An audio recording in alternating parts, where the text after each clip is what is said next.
அனைவருக்கும் வணக்கம்.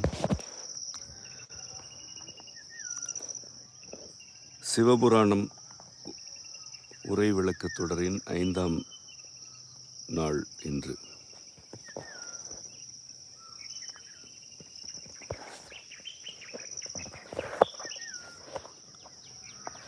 புறத்தார்க்குச் சேயோன் தன் பூங்கடல்கள் வெல்க.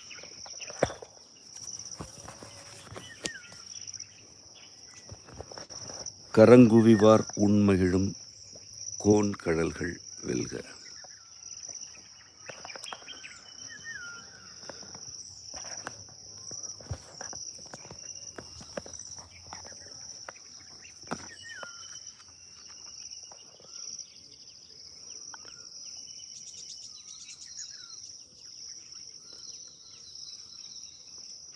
புறத்தார்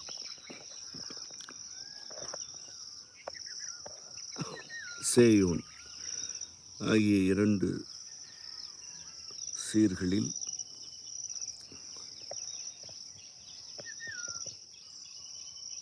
மிகவும் விரிவான செறிவான கருத்தினை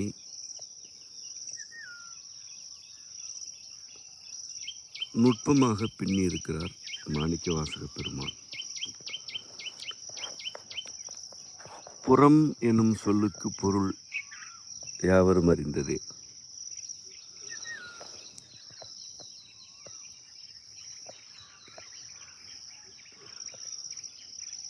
எது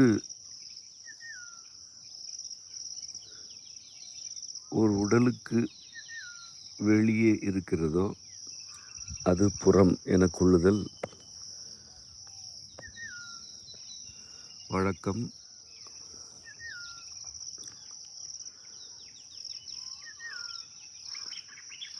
அது ஓரளவுக்கு முறையான புரிதலும் ஆகும்.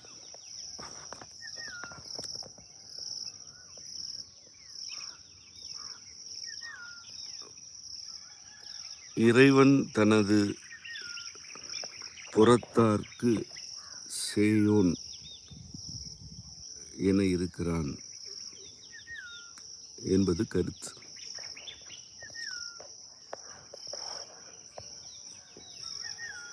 இது மேலெழுந்த வழியில் நோக்கும்போது எளிமையாக இருக்கிறது.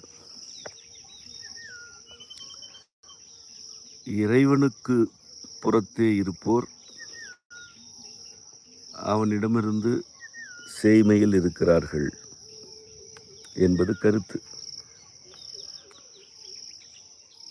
சேயோன் எனும் சொல்லுக்கு தொலைவில் இருப்பவன் என்பது பொருள். ஆனால் அது மட்டுமே பொருள் அல்ல.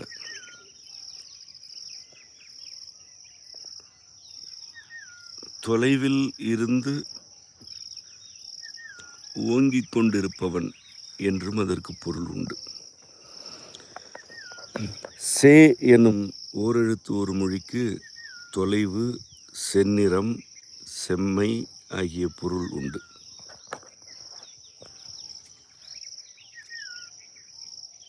சேயன் என்றால் சேயாக இருப்பவன் என்று பொருள். அன் என்பது ஆண்பாலுக்குரிய விகுதி. அவ்வகையில் சேயன் என்பது தொலைவில் இருப்பவன் என்றும், மகன் என்றும், செம்மையாக இருப்பவன் என்றும் பொருள் தரும். இங்கு சேயன் குறிக்கப்படவில்லை, அதாவது மகன் எனும் பொருள் குறிக்கப்படவில்லை. மாறாக சேயோன் என்று குறிக்கப்படுகிறது. ஓன் என்பது ஓங்கும் தன்மையினை குறிக்கும் ஈரெழுத்து ஒரு மொழி. இறைவனை மறையோன் என்கிறோம். மறையில் அல்லது வேதத்தில் ஓங்கியிருப்பவன் என்றுதான் அதற்கு பொருள். இல்லையெனில் மறையன் என்றே குறித்து விடலாம்.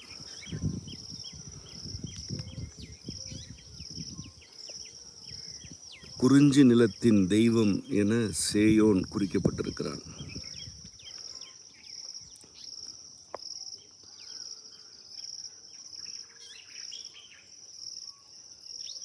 தொலைவில் இருப்பவன் குறிஞ்சி நிலத்தின் தெய்வம் என்று ஏன் குறிக்கப்பட்டான்? ஏனென்றால் இங்கே தொலைவு எனப்படுவது காலத்தின் தொலைவை குறிக்கிறது. காலத்தில் தொலைவில் இருந்து ஓங்கிக் கொண்டிருப்பவன் என்பதுதான் சேயோன் என்னும் சொல்லுக்கு உரிய பொருள். பன்னெடுங்காலத்திற்கு முன்பு பிறந்த சேயன் ஆகிய இறைவனின் மகன் இன்னும் ஓங்கிக் கொண்டிருக்கிறான் என்பதுதான் சேயோன் எனும் சொல்லுக்கு உரிய பொருள். அவன் பிறந்து இறந்து முடிந்து விடவில்லை, இன்னும் ஓங்குகிறான் என்பதுதான் அதற்கு உரிய பொருள். இதனை இன்னும் எளிமையாக விளங்கிக் கொள்வதற்கு வெய்யோன் எனும் சொல்லை நோக்கலாம். வெம்மையாக இருக்கும் கதிரவன் வெய்யோன் எனப்படுகிறான். கதிரவன் என்று நாம் ஆண்பாலாக அந்த மீனை குறிக்கிறோம். கதிரவன் எனப்படுவது ஒரு மீன். அது வெய்யன் என்று இருந்தால் வெம்மையான ஒரு பொருள் அல்லது அந்த பொருளுக்கு ஆண்பால் விகுதி வழங்கப்பட்டிருக்கிறது என்று பொருள். மாறாக வெய்யோன் என குறிக்கப்படுகிறது. அது வெகு தொலைவில் இருந்து ஓங்கிக் கொண்டே இருக்கிறது என்பதுதான் அதற்கு காரணம். எங்கோ இருக்கும் கதிரவன் ஓங்கிக் கொண்டே இருக்கிறது என்பதனால் அது வெய்யோன் எனப்படுகிறது. அடுத்த சொல்லையும் நோக்குவோம். கதிரவன் என்பது அன் விகுதியில் இருக்கிறது. கதிரவோன் என்று இல்லை. அதே வெய்யோன் கதிரவன் என்றும் இருப்பதற்கு என்ன காரணம்? இந்த சொல் கதிர் உடைய ஒரு பொருளை குறிக்கிறது. கதிர் கொண்டது கதிரவன் எனப்படுகிறது.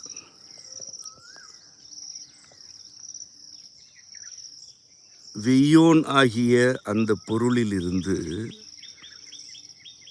கதிர் நமக்கு அருகில்தான் வெளிப்படுகிறது.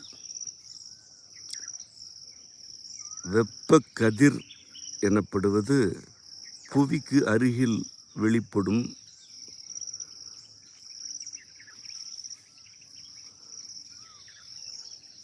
ஓர் அலை அல்லது அலைக்கற்றை. அது ஓங்குவதில்லை, மாறாக காலையில் எழுகிறது, முற்பகலில் உயர்கிறது, பிற்பகலில் தணிகிறது, அந்தியிலும் இரவிலும் மறைந்து விடுகிறது. அது ஓங்கிக் கொண்டே இருப்பது இல்லை. ஆதலால் அது கதிரவோன் எனப்படாமல் கதிரவன் எனப்படுகிறது. அதே கதிரவனின் வெம்மை எழுந்து உயர்ந்து தணிந்து மறைந்து போவதில்லை, எக்காலம் ஓங்கிக் கொண்டே இருக்கிறது. ஆதலால் அது வெய்யன் அல்ல வெய்யோன்.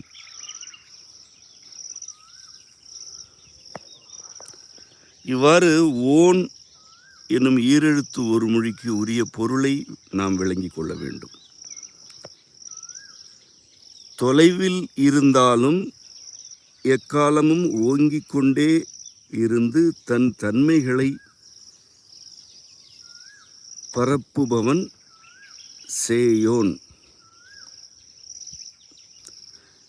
இதுதான் குறிஞ்சி நிலத்திற்குரிய தெய்வமாக கூறப்படும்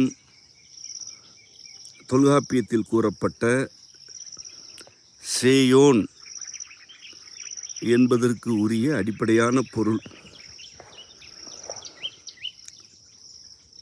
இறைவனின் சேயாக இருந்தவன் இன்றும் அவ்வாறே இருந்து ஓங்கிக் கொண்டே இருப்பவன் என்பதனால் அவன் சேயோன் எனப்பட்டான்.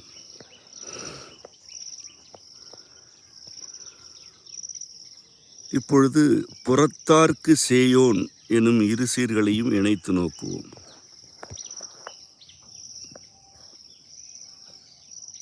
புறத்தே இருப்போர்க்கு இறைவன் சேயோன் ஆகிறான்.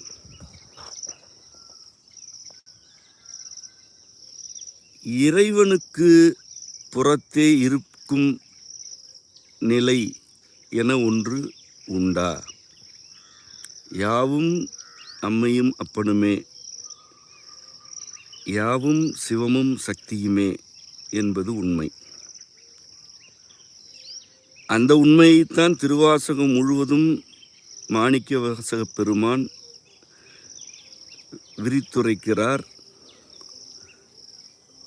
ஆழ்ந்துரைக்கிறார். அவ்வாறு இருக்கையில் இறைவனுக்கு புறத்தார் என்று எவராவது இருக்க இயலுமா?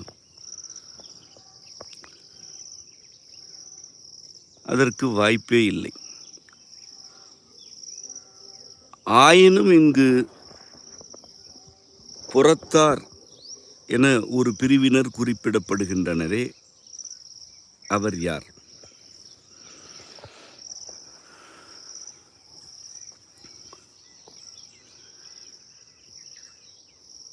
இதனை புரிந்து கொள்ள வேண்டுமென்றால் அதற்கு அடுத்த அடியை நோக்க வேண்டும்.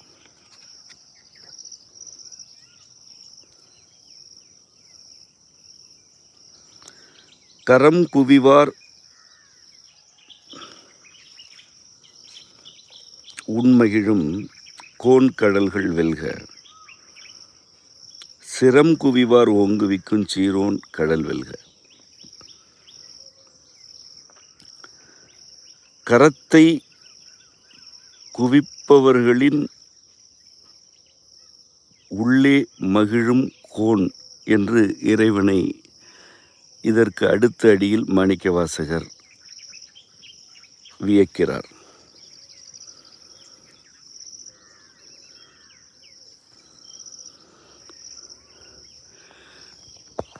கரம் குவித்தல் எனப்படுவது வணக்கம் தெரிவித்தல், வழிபடுதல் ஆகியவற்றின் உடல் மொழி.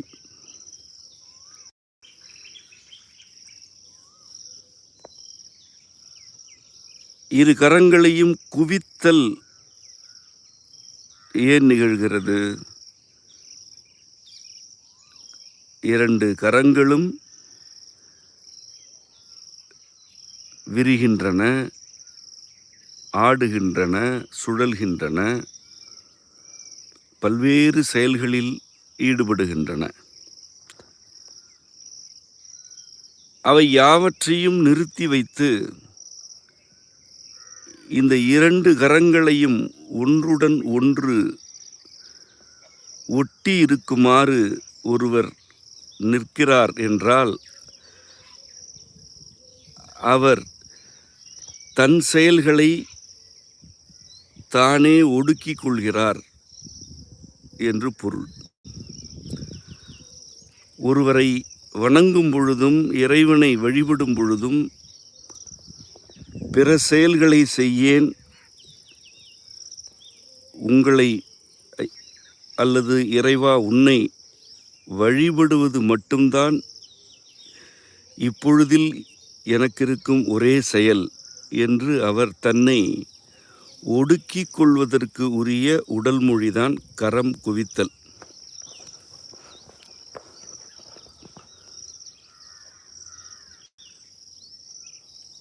இவ்வாறு கரம் குவிப்போர் எவராக இருப்பினும் அவரது உன் மகிழ்பவன் இறைவன். உன் எனும் சொல்லை ஏற்கனவே விளக்கினேன். அது உள் எனும் பொருள் கொண்டதுதான். ஆயினும் அது உள்ளே ஊடுருவி பாய்ந்து பரவும் இயல்புடையது. உன் என்பதுதான் உணவு என்று ஆகிறது. உள் உன் ஆகிய இரண்டும் ஒரே பொருள் தருவன அல்ல. உள்ளே சென்று பரவி கலப்பது உன், அது உணவு. ஒரு கட்டமைவின் அல்லது ஒரு கூட்டத்தின் உள்ளே சென்று அங்கே நிகழ்பவை யாவை என நோக்குதல் உளவு. உளவு எனும் செயல் ஒரு கட்டமைவில் பரவி கலப்பது அல்ல. அது உள்ளே சென்று என்ன நிகழ்கிறது என்று நோக்குவது.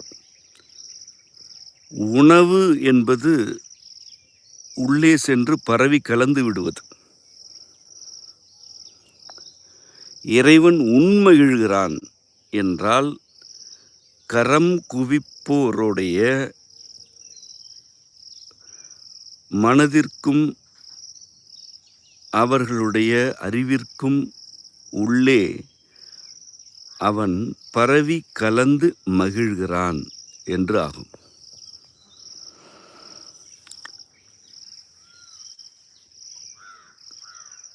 எவர் தன் கரத்தை குவித்து தன் உடலை தானே ஒடுக்கிக் கொண்டு இறைவனை வணங்குகிறாரோ அவருடைய உள்ளே நுழைந்து பரவி கலந்து அதற்காகவே மகிழ்பவன் இறைவன்.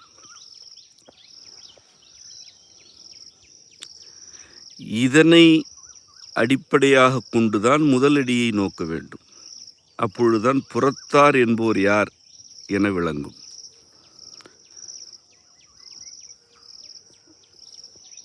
ஒரு வடிவத்திற்கு வெளியே இருப்பது புறம். ஒரு மாந்தருக்கு வெளியே இருப்பது அவருக்கு புறம். இறைவனுக்கு வெளியே இருத்தல் என்று எதுவுமே இல்லை. யாவுமே அவனுக்கு உள்ளே இருக்கின்றன. ஆயினும் இங்கே புறத்தார் என்று ஒரு பிரிவினர் குறிக்கப்படுகிறார்களே, அவர்கள் தம் செயல்களை தாமே ஒடுக்கிக் கொண்டு இறைவனை வழிபடாமல் தம் செயல்களே தமக்கு பெரிது, தம் கருத்தே தமக்கு பெரிது என்று இருப்போர்.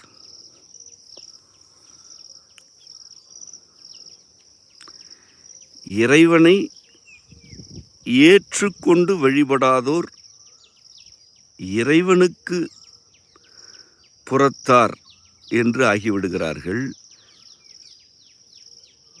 அவர்கள் அவ்வாறு கருதுகிறார்கள். இறைவன் அவ்வாறு கருத வாய்ப்பே இல்லை.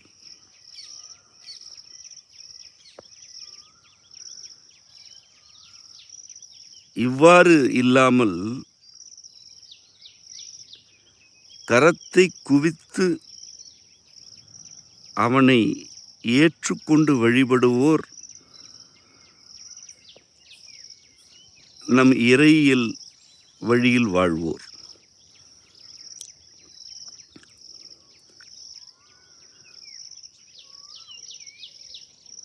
அவனை ஏற்காமல் தம் செயல்களை தாமே பெரிதென கருதி கொண்டு இருக்கும் புறத்தார்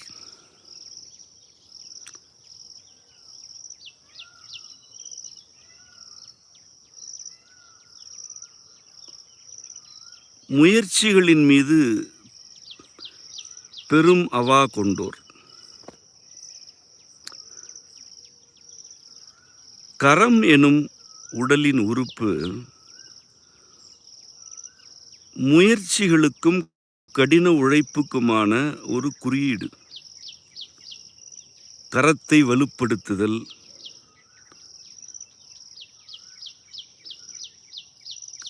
கரம் கொண்டு உழைக்க வேண்டும் என கருதுதல், கைகால் இருக்கும் வரை உழைப்பேன் என கூறுதல் ஆகியவையெல்லாம் அதற்கு சான்றுகள்.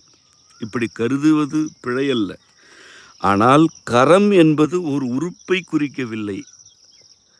அது முயற்சிகளின் செயல்பாடுகளின் குறியீடாக இங்கு கூறப்படுகிறது. அதனால்தான் கரத்தை குவித்து இறைவனை வணங்குகிறோம். மதிக்கத்தக்க ஒருவர் வருகிறார் என்றால், என் முயற்சிகள் உங்கள் முன் பெரியவை அல்ல, என் செயல்கள் உங்கள் முன் பெரியவை அல்ல என்ற கருத்தை வெளிப்படுத்துவதற்காகத்தான் கரம் குவிக்கப்படுகிறது. இவ்வாறான கொள்கை இல்லாத சமூகங்களில் கரம் குவிக்கும் வழக்கமே இல்லை. ஏனென்றால் இதனை குவிப்பதற்கு பின்னால் ஒரு கொள்கை இருக்கிறது.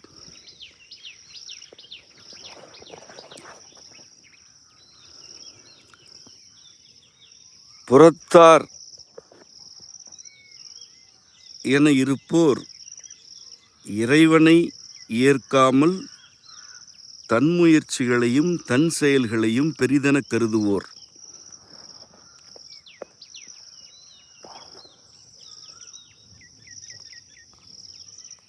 அவர்கள் அப்படி கருதுகிறார்கள்.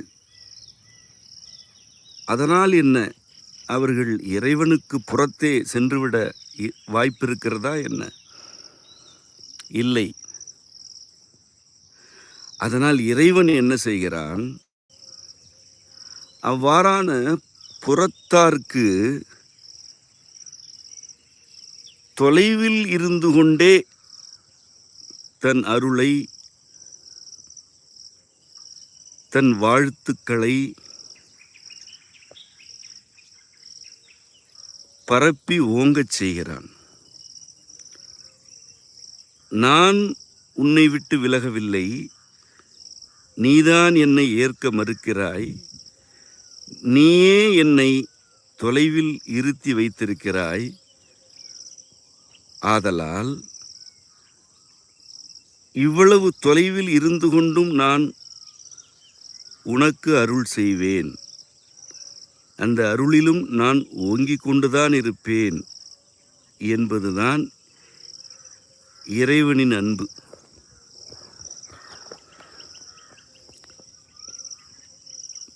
எவர் புறத்தாரோ அவரை விட்டு அவன் நீங்கிவிடவில்லை, அவர்களை அவன் தண்டிப்பதும் இல்லை. அவர்களுக்கும் தன் அருளை பரப்புகிறான்.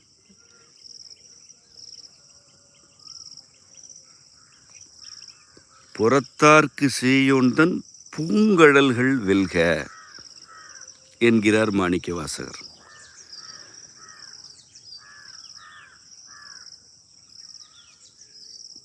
பூங்கழல் எனும் சொல்லும் ஒரு அற்புதமான கருத்துடையது.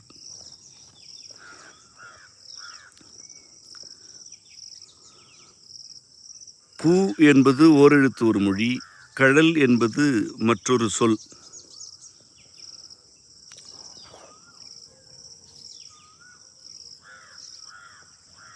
வளையல் போன்ற ஒரு வடிவம்தான் கழல் எனப்படுகிறது.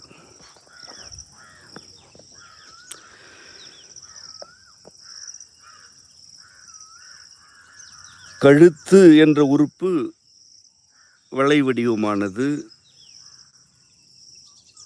ஒரு சில வளையங்களால் அடுக்கி வைக்கப்பட்டது போன்று இருப்பது கழுத்து.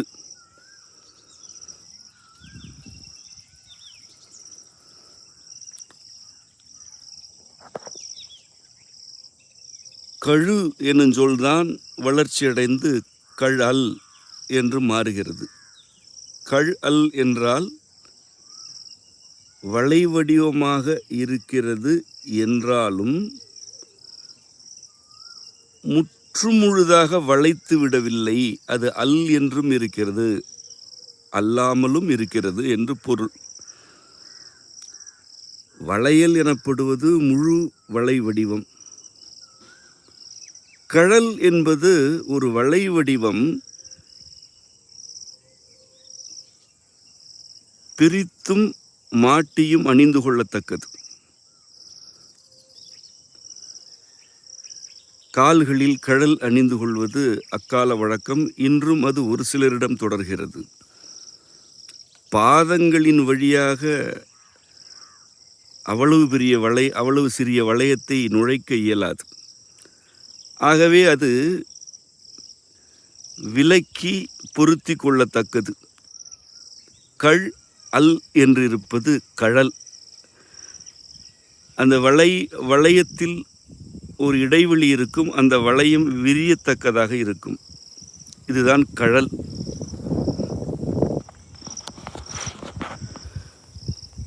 பூங்கழல் எனப்படுவது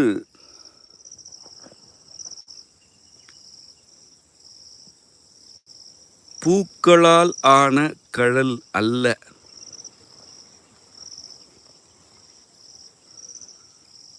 அதனை விட கூடுதலான பொருள் கொண்ட சொல்லது, கூடுதல் பொருள் கொண்ட சீரது.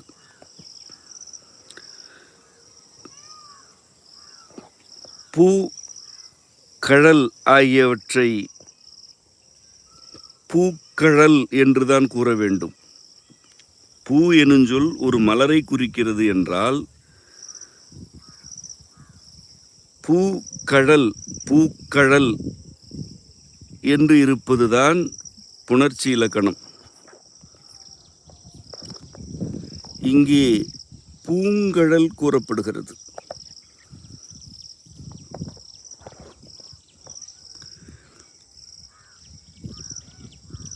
இதனை விளங்கிக் கொள்வதற்கு வேறொரு சான்றை நோக்கலாம். மா என்பது ஓரெழுத்து ஒரு மொழி.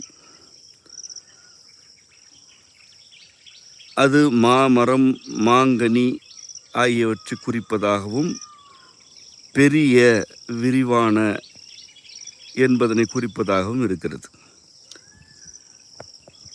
மா, கனி ஆகியன இரு சொற்கள். இச்சொற்களை மாக்கனி என்றும் இணைத்து எழுதலாம், மாங்கனி என்றும் இணைத்து எழுதலாம். மாக்கனி என்றால் பெரிய கனி, மாங்கனி என்றால் மாமரத்தின் கனி.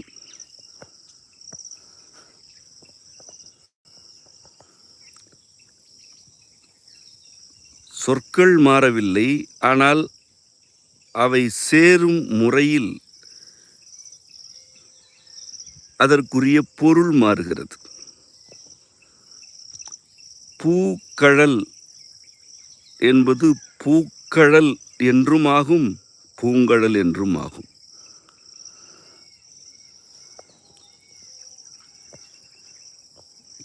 இவற்றுக்கிடையில் என்ன வேறுபாடு?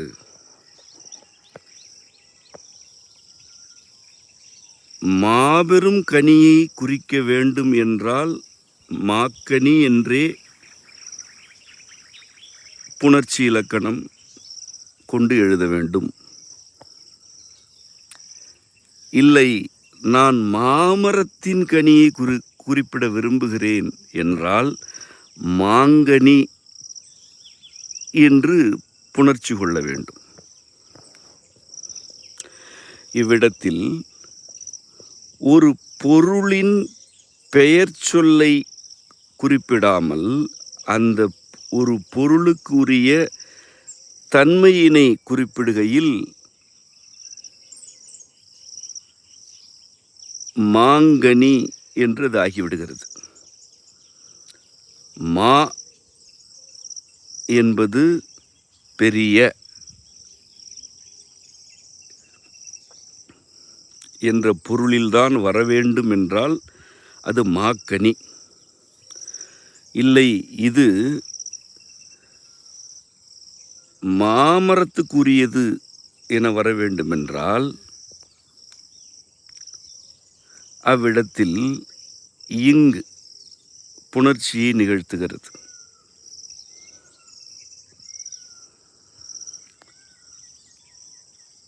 இங்கே மா எனப்படுவது பெயர் சொல்.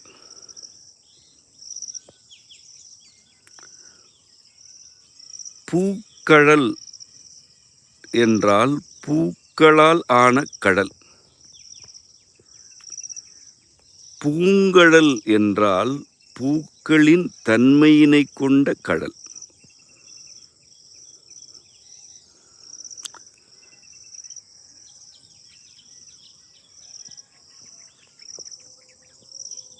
ஒரு மரம் அளவில் பெரியதாக வளர்ச்சியடைந்து கொண்டே இருக்கிறது. அது மா மரமாக வளர்கிறது என்பதனால் அந்த தன்மையை கொண்டு அதற்கு மாமரம் என பெயரிடப்பட்டது. அது மட்டுமல்ல, மா எனும் ஓரெழுத்து ஒரு மொழிக்கு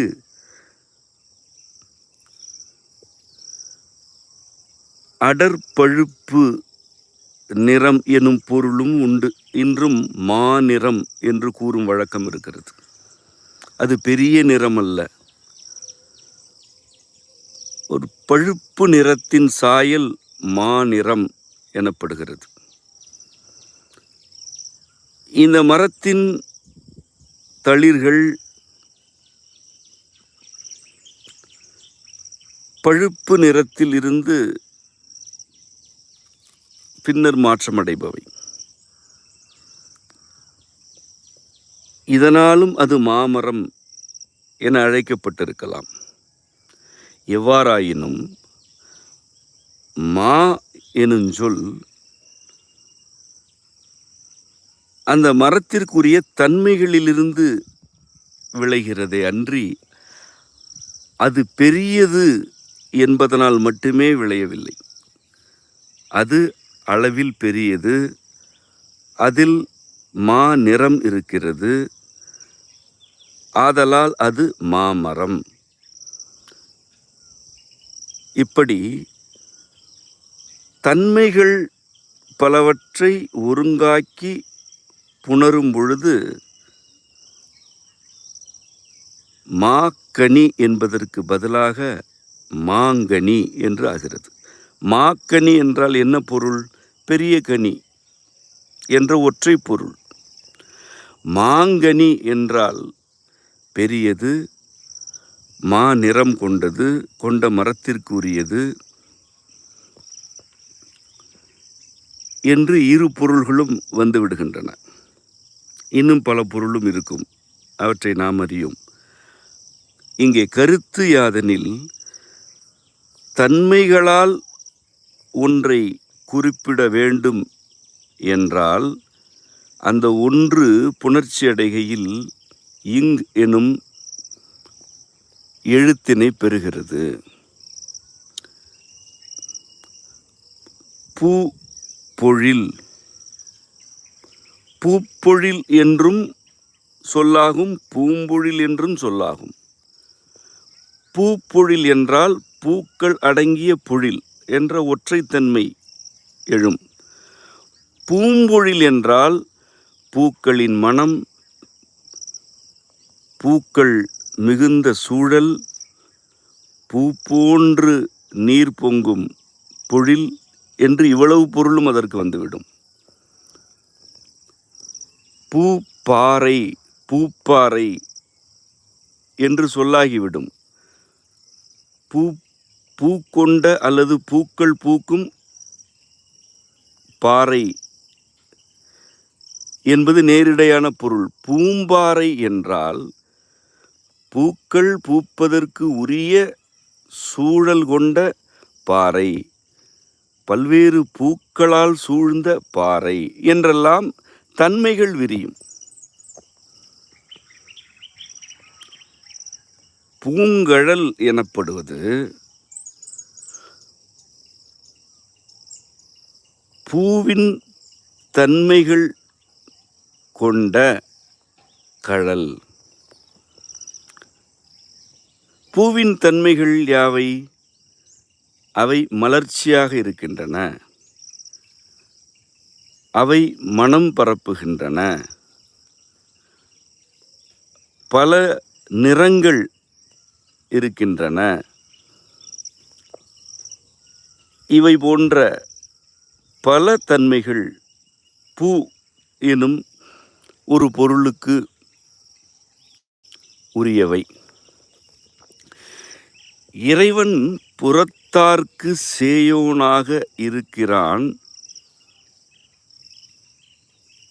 அவ்வாறு அவன் இருக்கும் அந்த நிலையில் அவனது கழல்கள் பூங்கழல்களாக இருக்கின்றன.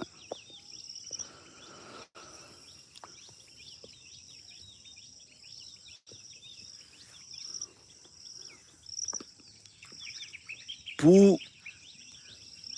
என்ற ஓரெழுத்து ஒரு மொழி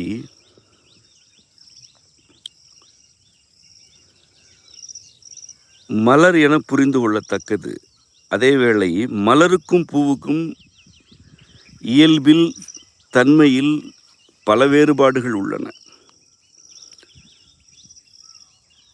ஒன்று, மடல்களை விரிக்கிறது என்றால் அது மலர்கிறது.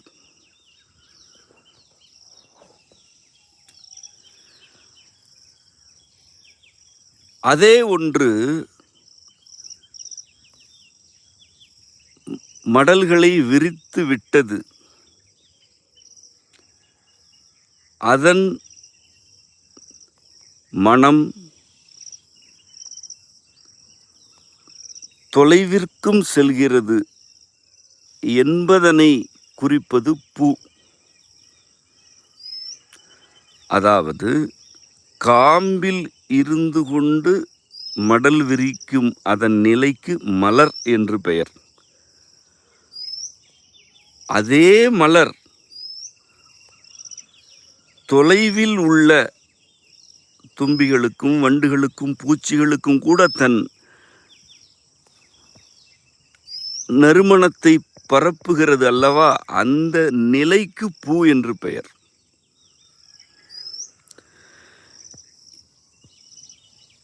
பூநாரும் சோலை என்று நம் பழம் நூல்கள் பல இடங்களில் குறிப்பிடும். பூநாற்றம் என்று குறிப்பிடப்படுவது வழக்கம். நாற்றம் என்பது மனம் என்று புரிந்து கொள்ளத்தக்கதுதான். அது ஏன் பூநாற்றம் எனப்படுகிறது? அது ஏன் எல்லா இடங்களிலும் மலரின் நாற்றம் என்று கூறப்படுவதில்லை என்றால், பூ என்ற சொல்லுக்கு தொலைவை கடந்து செல்லும் தன்மை உண்டு என்று பொருள். தொலைவை அது எவ்வாறு கடக்கிறது? தன் மனத்தின் வழியாக கடக்கிறது. இதனால்தான் இந்த புவிக்கு பூ உலகம் என்றும் ஒரு பெயர். இந்த புவி மலைகளாக, ஆறுகளாக, காடுகளாக, இன்ன பிற உறுப்புகளாக மலர்ந்திருக்கிறது. ஆயினும் இது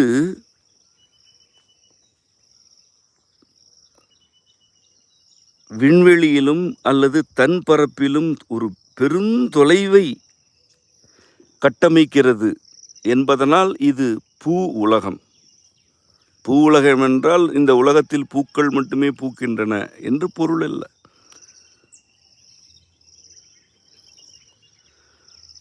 பூரித்தல், பூரிப்படைதல் என்று சொல்லும் வழக்கம் உண்டு.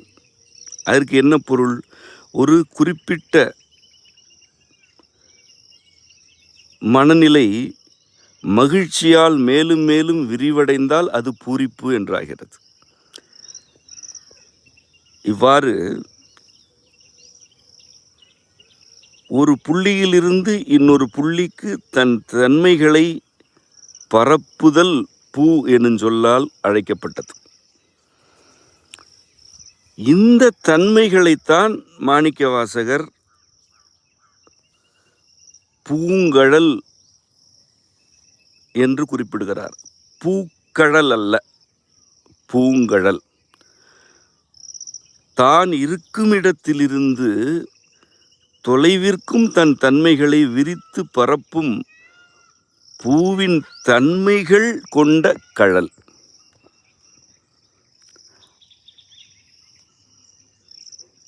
ஒரு பூ எங்கோ இருக்கிறது, வேறெங்கோ இருக்கும் தேனீ அப்பூ பரப்பும் நாற்றத்தினால் அதனை அறிந்து கொண்டு அங்கே செல்கிறது. இதுதான் பூ என்ற சொல்லுக்கு உரிய அடிப்படையான பொருள்.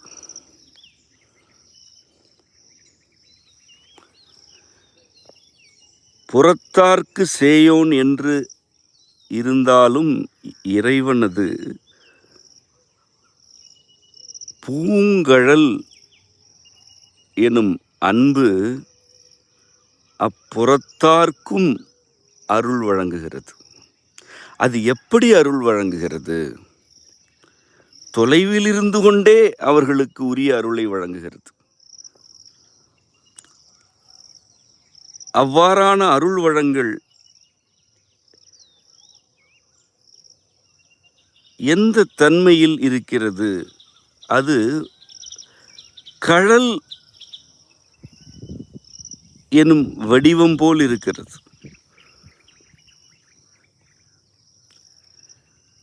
ஒருவர் இறைவனுக்கு புறத்தார் என்று இருக்கிறார்.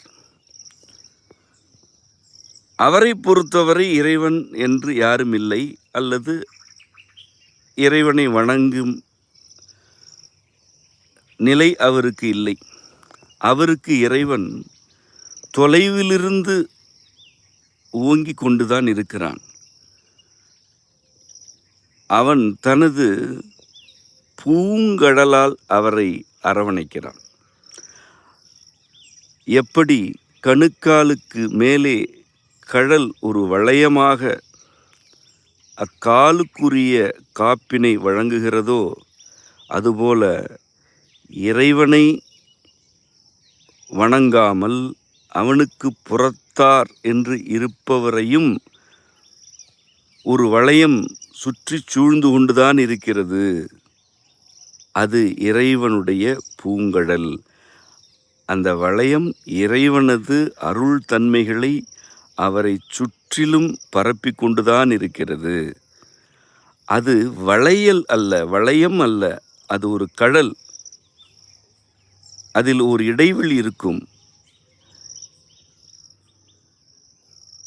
இறைவனது சேயோன் எனும் தன்மையிலிருந்து அவருக்கு வழங்கப்படும் அந்த அருளிலிருந்தும் அவர் அந்த இடைவெளி வழியாக வெளியேறிவிடலாம்.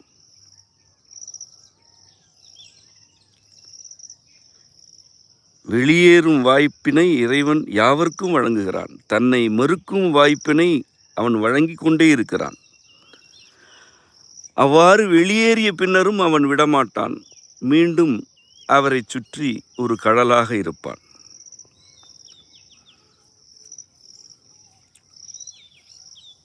புறத்தாரை தண்டிப்பவன் அல்லது அவர்களை ஒறுப்பவன், அவர்களுக்கு தீங்கிழைப்பவன் அல்லன் நம் இறைவன்.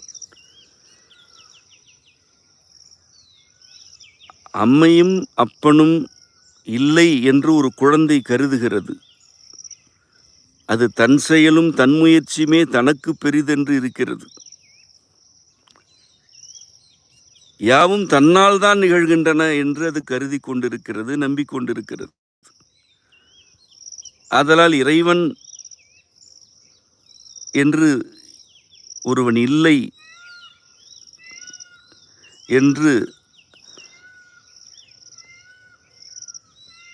பிடித்த பிடியாக அக்குழந்தை இருக்கிறது. அம்மையாகவும் அப்பனாகவும் இருக்கும் இறைவன் அந்த குழந்தையை விட்டு விடுவானா என்ன? நீ என்னிடமிருந்து தொலைவில் சென்று விட்டாய், ஆயினும் இந்த தொலைவிலிருந்தும் நான் உன்னை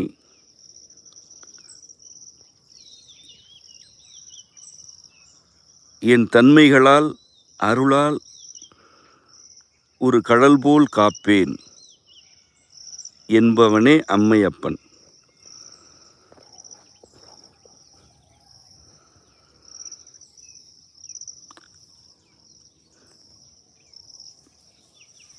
மற்ற குழந்தைகள் அவனை அப்படியே ஏற்றுக்கொள்கின்றன, அவனை நோக்கி கரம் குவிக்கின்றன.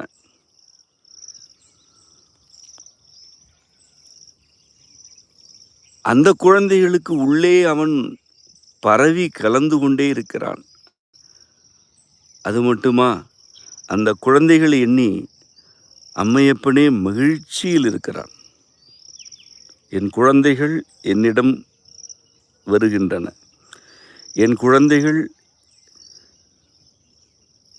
என்னை ஏற்றுக்கொள்கின்றன.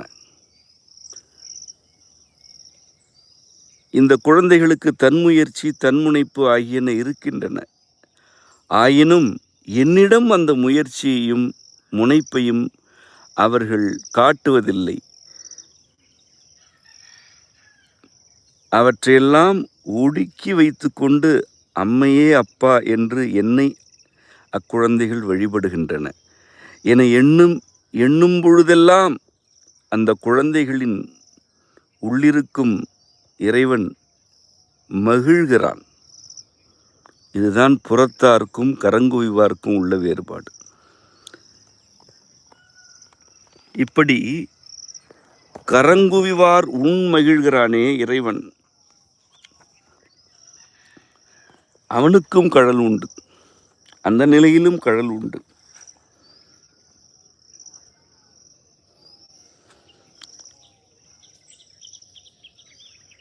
அந்த நிலையில் அவனுக்கு இருப்பது கோன் கழல். கோன் எனும் சொல் தலைவனை குறிப்பது என ஏற்கனவே கூறினோம். ஆயினும் கோல் தாங்கிய தலைவன் கோன் எனப்படுவான். இந்த கோல் என்ற கருவி நீதி வழுவாமை, நடுவுநிலை தவறாமை ஆகியவற்றின் குறியீடு. அதனால்தான் அது செங்கோல் எனப்பட்டது. இவ்வாறான செங்கோலை தாங்கியிருப்பவன் கோன். கரத்தை குவித்து இறைவனை ஏற்றுக்கொள்ளும் தன் குழந்தைகளுக்கு உள்ளே இறைவன் மகிழ்கிறான். அந்த நிலையில் அவன் அந்த குழந்தைகள் நெறி பிறழாமல் நீதி வழுவாமல் இருக்க வேண்டும் என்று நெறிப்படுத்தும் கோனாக இருக்கிறான்.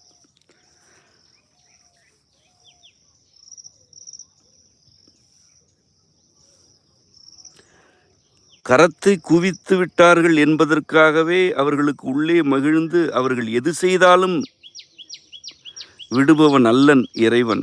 அவன் அந்நிலையில் கோன்.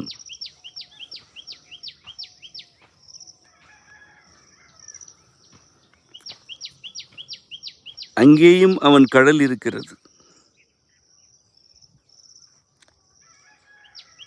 கரம் குவிவார் உள்ளும்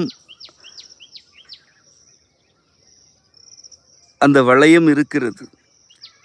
அது அவர்களை காக்கிறது. அது மட்டுமல்ல, அது அவர்களை எக்காலமும் எப்பொழுதும் நெறிப்படுத்தி கொண்டே இருக்கிறது.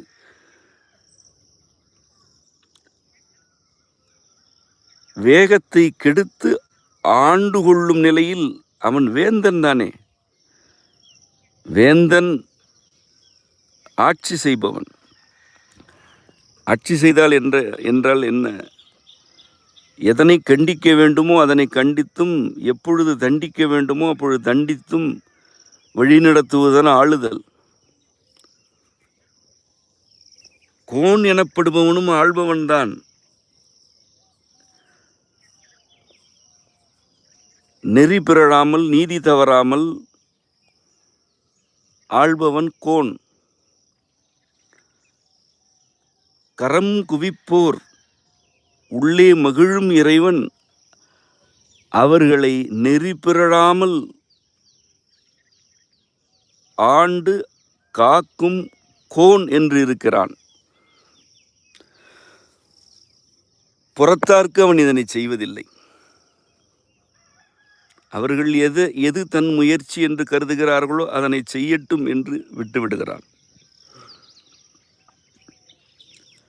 ஆயினும் அவர்களும் தம் பிள்ளைகள் என்பதற்காக தொலைவில் இருந்து கொண்டே அவர்களுக்கு உரிய அருளை வழங்குகிறான். அந்த இடைவெளி அவர்களுக்கும் அவனுக்கும் இருக்கிறது. கரத்தை குவித்து விட்டால் அவன் உள்ளே மகிழ்ச்சி அடைந்து கொண்டிருக்கிறான் என்று புரிந்து கொள்ள வேண்டும்.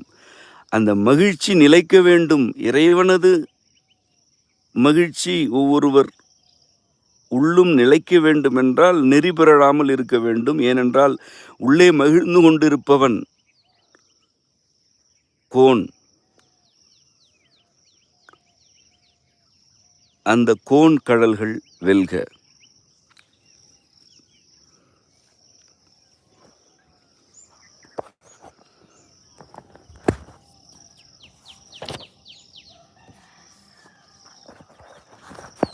சிரம் குவிவார் ஓங்குவிக்கும் ஜீரோன் கடல் வெல்க. கரத்தை அல்ல சிரத்தையே குவிப்பவர்கள் எவரோ அவர்களை ஓங்குவிக்கும் சீரோன் என்று இறைவன் இருக்கிறான். சிரம் எனப்படுவது தலைதான். ஆயினும் அது அந்த உறுப்பை குறிக்கவில்லை. கரம் எனும் உறுப்பு தன்முயற்சி தன் செயல் ஆகியவற்றின் குறியீடாக இருப்பது போல சிரம் எனப்படும் தலை ஆகிய அந்த உறுப்பு அறிவு சிந்தனை ஆகியவற்றின் குறியீடு. இன்றும் அது அவ்வாறு தான் இருக்கிறது.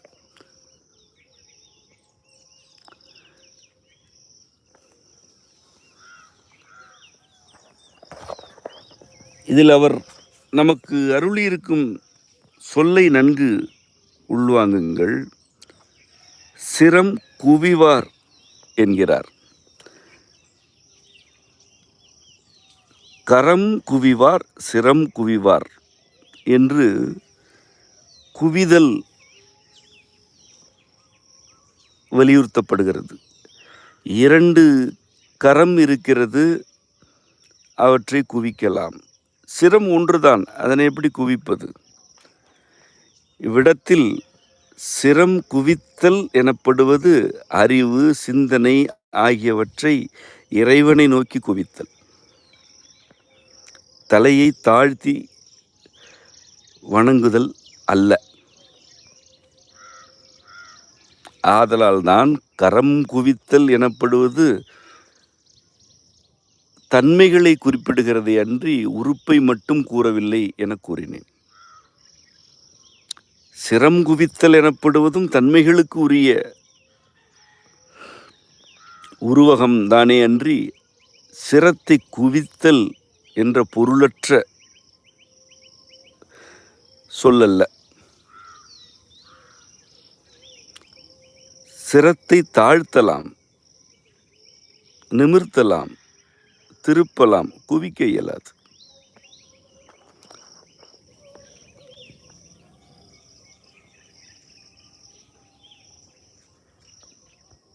எண்ணம் அறிவு சிந்தனை நினைவு ஆகிய யாவற்றையும் அவனை நோக்கியே குவித்து கொண்டு இருப்போர் எவரோ அவர்களை அவன் ஓங்குவித்து விடுகிறான்.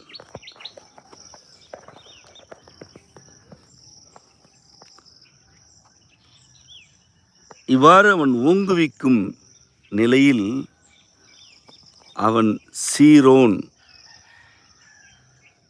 என்று இருக்கிறான்.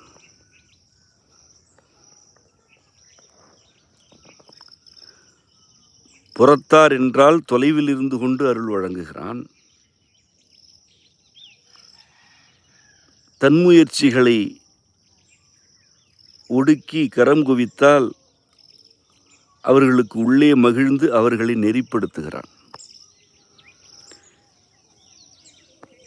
சிரம் எனப்படும் எண்ணம், நினைவு, சிந்தை ஆகியவற்றையெல்லாம் குவித்து விட்டால் அவர்களை ஓங்கச் செய்கிறான். இப்படி 3 நிலைகளில் இறைவன் அருளுகிறான். ஓங்குவிப்பவன் சீரோன் எனப்படுகிறான். சீர் எனும் சொல்லுக்கு புகழ் என்றும், ஏற்ற இரக்கங்களை உள்ளடக்கி ஒருமித்த நிலையில் இருத்தல் என்றும் பொருள் உண்டு. இந்த சொல்லுக்கு ஓர் அடிப்படை உள்ளது.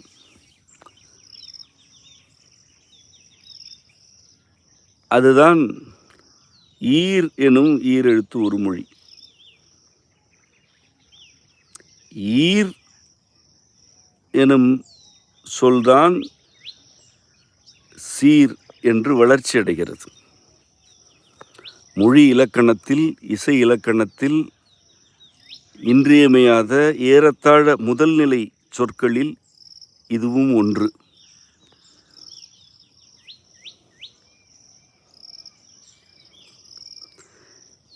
ஈர் என்றால் ஈர்த்தல், தன்னைத்தானே தனித்து விரித்து புறத்தில் இருப்பவற்றை உள்ளடக்குதல் என்றெல்லாம் பொருள் உண்டு. ஒன்று ஈர்க்கிறது என்றால் அது எதனை ஈர்க்கிறதோ அதனை ஏற்கிறது என்று பொருள். ஒன்று மற்றொன்றை தன்னை நோக்கி இழுக்கிறது, அருகே வந்த பின்னர் அதனை ஏற்கவில்லை என்றால் அது ஈர் அல்ல, ஈர்ப்பு அல்ல. ஈர்ப்பு விசை என்பதனை நீங்கள் அறிவீர்கள். விசை பல நிலைகளில் இருக்கிறது. அது ஈர்ப்பு விசை என்றும் இருக்கிறது.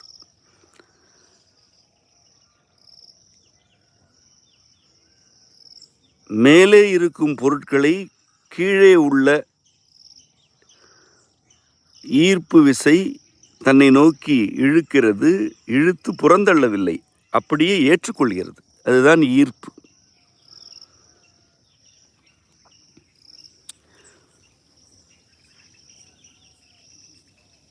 ஈர்க்கப்படுதல் என்றால் ஒரு கருத்தின் மீது பற்று கொண்டு அந்த கருத்திற்கு உள் சென்று விடுதல், அதனை சுற்றி சுற்றி வருவதல்ல. இதுதான் சீர் என்ற சொல்லாக வளர்ச்சி அடைகிறது. இது சீர், சீர்மை என்றெல்லாம் வழக்கத்தில் உள்ளது. மிகையானவை, குறையானவை, ஏற்றங்கொண்டவை, இரக்கங்கொண்டவை, உயர்வானவை, தாழ்வானவை என்ற எல்லா இருமைகளையும், சரியானவை, தவறானவை, முறையானவை, முறையற்றவை, பொருந்துபவை, பொருத்தமற்றவை ஆகிய எல்லா இருமைகளையும் ஒருங்காக உள்ளடக்கி தனக்குள் கொண்டிருப்பது சீர்தன்மை.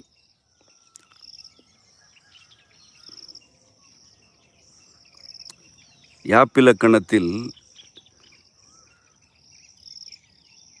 சொற்கள் சீர் சீர் என்று கூறுகளாக எழுதப்படுகின்றன. ஒரு சீரில் ஒரு சொல் இருக்க வேண்டியது இல்லை. ஒரு சீரில் 2, 3 சொற்களும் இருக்க வேண்டும், இருக்கலாம். அப்படி இருக்க வேண்டும் என்பதற்காகத்தான் சீர் என்ற கட்டமைப்பு உருவாக்கப்படுகிறது.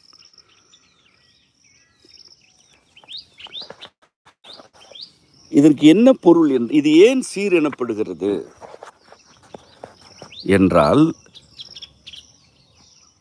தனித்தன்மைகள் எவையாக இருந்தாலும் அவற்றை தனது கட்டமைப்பிற்கு உள்ளேயே வைத்துக்கொண்டு அவற்றை பேணுதல்.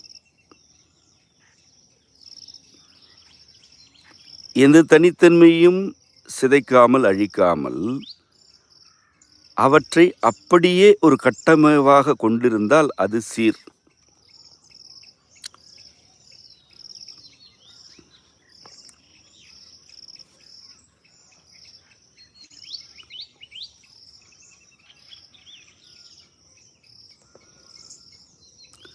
கோகழி ஆண்ட குருமனிதன் தாழ்வாழ்க என்ற அடியை நோக்குங்கள். குருமணிதன் எனும் மூன்று சொற்கள் அதில் இருக்கின்றன. பொதுவாக குருமணி என்று அழைக்கும் வழக்கம் கூட உண்டு. அதனை ஒரு சொல் என கொண்டாலும் தன் என்பது வேறு சொல். கரம் குவிவார் என்பது ஒரு சீர். அதில் கரம் ஒரு சொல், குவிவார் மற்றொரு சொல். கடல் வெல்க என்பதில் உள்ள கடல் ஒரு சொல், வெல்க தனிச்சொல். கோன் கடல்கள் என்பதில் கோன் ஒரு சொல், கடல்கள் மற்றொரு சொல். அதே போல ஈச நடி போற்றி, எந்தை எடி போற்றி என இருக்கிறது. ஈச என்பது ஒரு சொல்லே அல்ல, ஈசன் என்பதுதான் சொல். நடி போற்றி என்பது சொல்லல்ல, எடி போற்றி என்பதும் சொல்லல்ல. இவையெல்லாம் சீர்கள். இவ்விடத்தில் இம்மந்திரத்தை இசை ஆக்குவதற்கு என்ன கால அளவு வேண்டுமோ அந்த கால அளவை தனக்குள் பொதித்து கொண்டிருப்பது சீர்.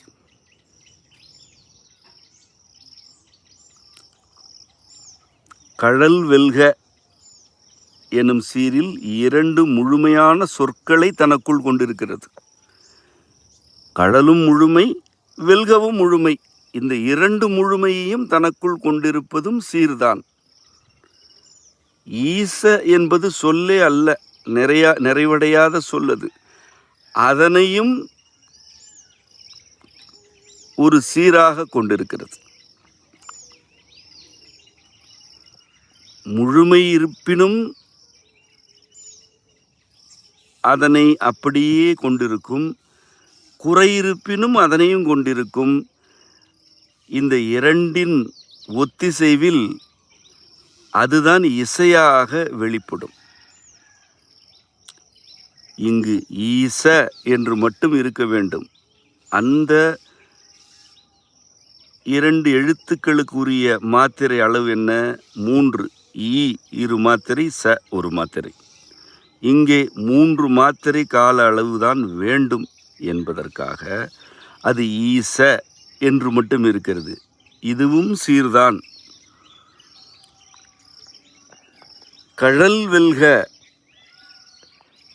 என்பது அளவில் பெரியது, மாத்திரை அளவிலும் பெரியது. அதுவும் சீர்தான். இப்படி மிகை, குறை ஆகிய 2ஐயும்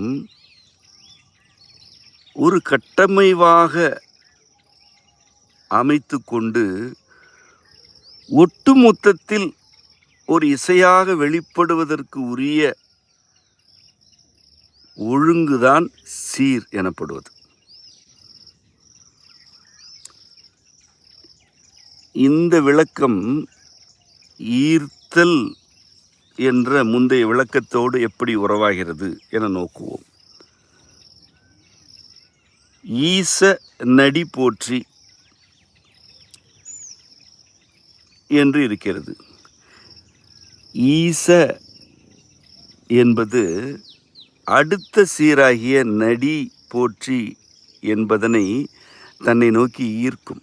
அதாவது ஈச நடி போற்றி என்று பாடக்கூடாது. ஈச நடி போற்றி என்று இணைத்து பாட வேண்டும். இதுதான் ஈர்த்தல். ஈர்த்து தனக்குள் ஏற்றுக்கொள்ளுதல். கடல் வெல்க என்று இரு சொற்கள் இருக்கின்றன. அவற்றை கடல் வெல்க என்று பிரித்துதான் பாடுவேன் என்று பாடக்கூடாது. கடல் வெல்க என்று பாட வேண்டும். முழுமையான சொற்கள் இருந்தாலும் நிறைவுறா சொற்கள் ஆயினும் அவற்றை ஈர்த்து ஈர்த்து ஏற்றுக்கொண்டு இசைத்தல்தான் சீர் எனும் அவ்வொழுங்கிற்குரிய அடிப்படையான இயல்பு.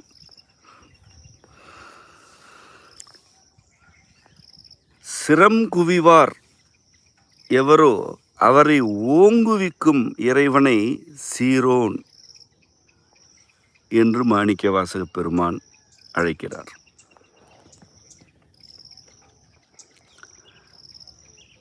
எண்ணம், நினைவு, சிந்தை, அறிவு ஆகியவற்றை இறைவனை நோக்கி குவிப்பவர்களுக்கு ஏன் இறைவன் சீரோனாக இருக்கிறான்? ஒரு மனிதரது எண்ணம், நினைவு, அறிவு இவற்றில் என்ன இருக்கும்? முழுமை மட்டுமே இருக்குமா? அப்படி இருக்க வாய்ப்பே இல்லை. குறைகள் இருக்கும், பிழைகள் இருக்கும், குற்றம் இருக்கும், தவறு இருக்கும், சரி இருக்கும், மிகை இருக்கும், யாவும் இருக்கும். ஆனாலும் அவை யாவற்றையும் ஒருங்கே ஒரு சீர்மையாக்கி அவர்களை ஓங்கச் செய்கிறான் இறைவன். அதனால்தான் இங்கே அவன் சீரோன். கரத்தை குவிக்கிறேன், என் முயற்சிகள் உனக்கு முன் ஒன்றுமில்லை என்று தன்னை ஒடுக்கிக் கொள்பவர்களுடைய உள்ளே மகிழ்கிறான். ஆயினும் அவர்களுக்கு கோன் என்று இருக்கிறான்.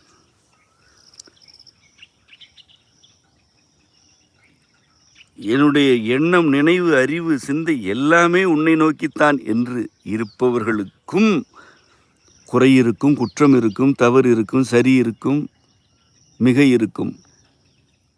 உறுதியாக முழுமை இருக்காது. எந்த மனிதருக்கும் முழுமை அவர் வாழுங்காலத்தில் வாய்க்காது. முழுமையானவற்றை புரிந்து கொள்ளலாம், முழுமையாகவே இருந்துவிட இயலாது.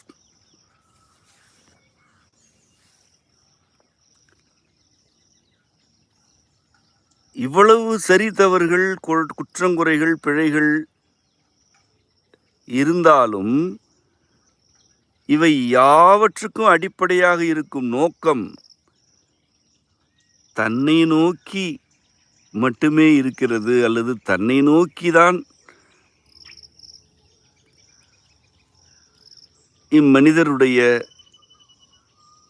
சிரம் குவிகிறது என்பதனை இறைவன் அறிவான்.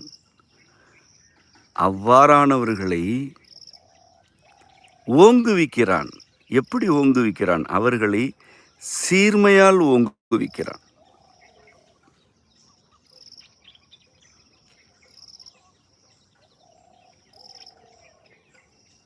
அரைகுறையாக இருப்பவற்றை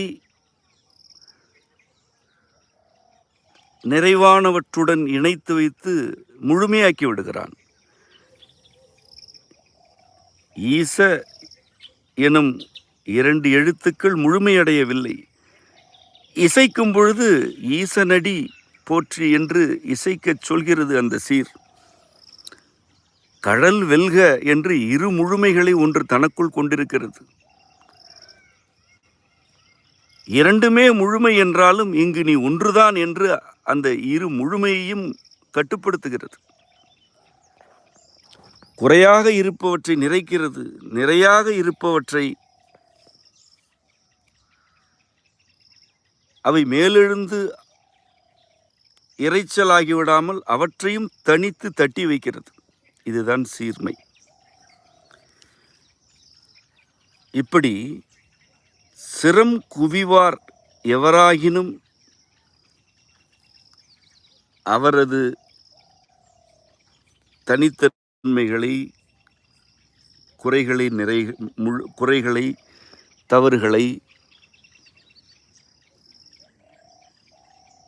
சீர்மையாக மாற்றியமைத்து அவர்களை ஓங்குவிக்க செய்கிறான். யாவற்றுக்கு மேலாக அவர்களை எழச் செய்கிறான். அதுதான் ஓங்குவித்தல். நான் ஓன் எனும் ஈரெழுத்து ஒரு மொழிக்கு விளக்கம் கூறினேன். ஓங்கியோர் தொலைவில் இருந்தாலும்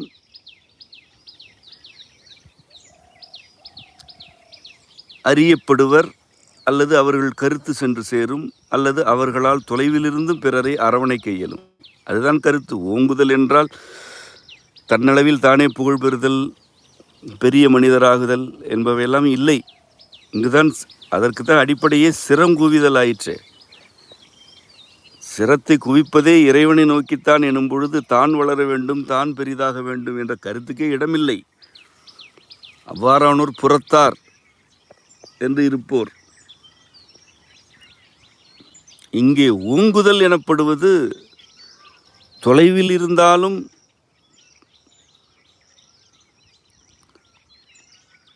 பிறர் மீது அன்பு செலுத்துதல், தொலைவில் இருந்தாலும் மற்றவருக்காக இறங்குதல், தொலைவில் இருந்தாலும் தம் கருத்துக்களை பரப்புதல் என்று பொருள் தோணும். தொலைவு என்பது இடத்தொலைவு மட்டுமல்ல, காலத்தொலைவும். மாணிக்கவாசகர் ஓங்கியவர். மாணிக்கவாசகரை இறைவன் ஓங்குவித்தான் என்று நாம் கூறுகிறோம். ஏனென்றால் அவர் சிறங்குவித்தார். இறை இசைத்தாய் காரைக்கால் அம்மை சிறங்குவித்தார். அவரை இறைவன் ஓங்குவித்தான். மற்ற பலரையும் இறைவன் ஓங்குவித்தான். அவர்கள் பல்லாயிரம் ஆண்டுகளுக்கு பிறகும் இன்னும் தம் கருத்துக்களை பரப்புகின்றனர்.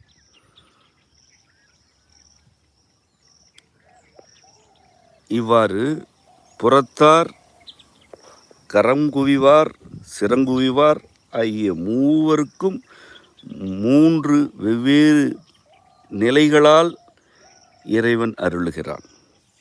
இத்துடன் இன்றைய பாடம் நிறைவடைந்தது. மீண்டும் அடுத்த வகுப்பில் இணைவோம். உங்கள் அனைவருக்கும் அம்மையப்பர் அருள் நிறைவதாக. நன்றி.